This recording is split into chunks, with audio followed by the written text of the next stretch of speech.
ఒక సుందరమైన అడవిలో సింహం సింహాసనంలాగా పరుచుకుని ఉండేది. పేరు లియో. అది జంతువుల రాజు, గంభీరంగా, బలంగా ఉండేది. అడవి మొత్తం దాని హస్తగతంలో ఉండేది.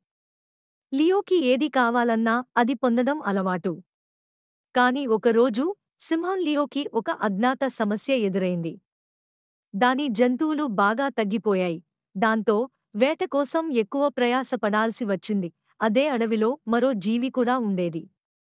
పేరు లుపో, ఒక తెలివైన తోడేలు. లుపో చిన్నదైనా తెలివిగా ఉంటూ, గుంపుతో కలిసి పనిచేస్తూ, వేటలో సమష్టిగా సహకారం తీసుకుని జీవించేది.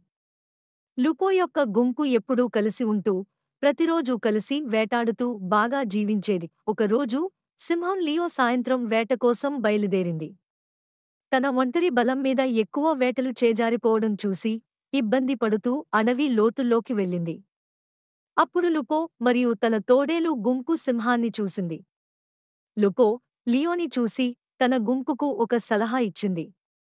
సింహం పెద్దది, బలంగా ఉంటుంది. కాని అది ఒంటరిగా ఉంటుంది. మనం కలిసి ఉంటే మన బలాన్ని గట్టిగా చూపించవచ్చు. ఆ రాత్రి లుపో గుంపు సింహాన్ని ఒక పెద్ద జింకను వేటాడుతున్నప్పుడు చూసింది. లుపో యొక్క తోడేలు గుంపు కలిసి పనిచేసి సింహాన్ని అడ్డుకునే ప్రయత్నం చేసింది. అయితే సింహం లియో తన పెద్ద పంజాతో ఒక తోడేలు పైకి ఎగరేసి వేటను చేజిక్కించుకుంది.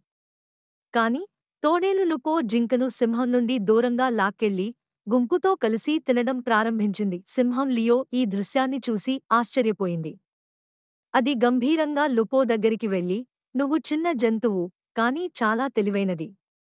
నేను ఒంటరిగా బలం ప్రదర్శిస్తాను, కానీ మీరు గుంపుగా బలాన్ని చూపిస్తున్నారు. మిమ్మల్ని ఓడించడం కష్టం. ఎందుకంటే మీరు కలసి ఉంటారు" అని చెప్పింది. లుపో లియో మాటల్ని సవరిస్తూ, "అవును, సింహరాజా. మా బలం మా అనుబంధంలో ఉంది. మనం గుంపుగా ఉంటే ఎవరినీ ఓడించవచ్చు. అయినా మేము మీరు వంటి రాజుకి వ్యతిరేకంగా ఉండే అవసరం లేదు. మీ బలంతో, మా తెలివితో కలిసి ఈ అడవిలో మంచి సామరస్యంతో జీవించవచ్చు" అని జవాబిచ్చింది. లియోకు లుపో మాటలు నచ్చాయి. "నీ మాటలు నిజమే, లుపో. మనం కలిసి పనిచేస్తే మనం ఎప్పుడూ విజయం సాధిస్తాం.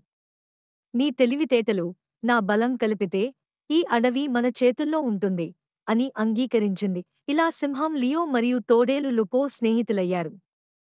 వాళ్ళు కలిసి వేటాడి అడవిని శాంతియుతంగా పరిరక్షించడానికి ఒకటిగా పనిచేశారు. సింహం యొక్క గంభీర బలం, తోడేలు యొక్క తెలివితేటలు కలిసి అడవిలోని ప్రతి జీవికి మంచి జీవనాన్ని అందించాయి. అంతకు మించి లియో కూడా తెలుసుకుంది, బలం ఒక్కటి చాలదు, మంచి నాయకత్వం కోసం స్నేహం, సామరస్యం కూడా ముఖ్యమని. లుపో గుంపు తోడేలు కూడా తమకు పెద్ద రక్షకుడు లియో రూపంలో దొరికినందుకు ఆనందం చెందింది. ఈ కథ ద్వారా స్నేహం, సహకారం, సామరస్యంతోనే నిజమైన విజయాన్ని సాధించవచ్చని తెలుస్తుంది.